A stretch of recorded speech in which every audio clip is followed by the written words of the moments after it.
Years ago, I was extremely fortunate in having the opportunity to collaborate with Dr. Hannah Rudstam of Cornell University.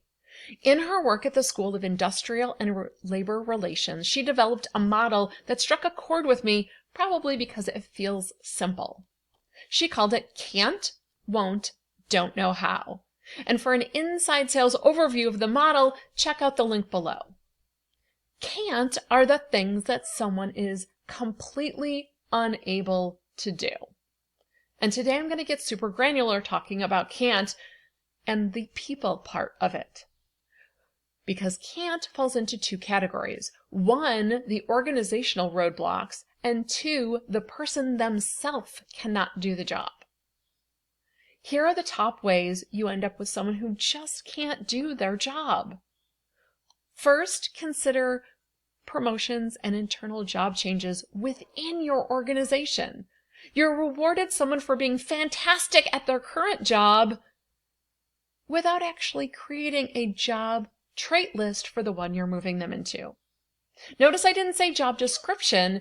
Instead, you, in addition to a job description, need to have success traits that someone needs to have in order to successfully do the things in the description itself.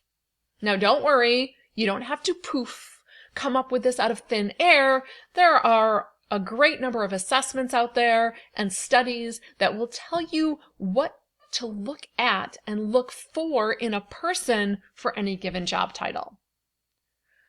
They can also assist you in objectively determining if an individual you genuinely like because they're successful in their current job has the success traits you need before you move them into a different role.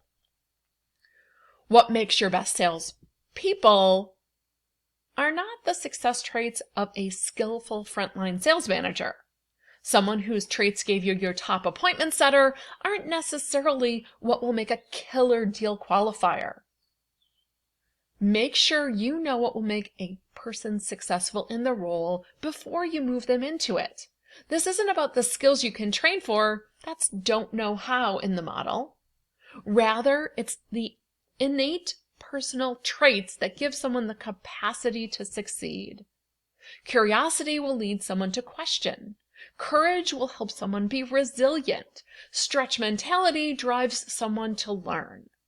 So without curiosity, without courage, without stretch mentality, if you want someone to question who needs resiliency and learns in their job, those things might be missing.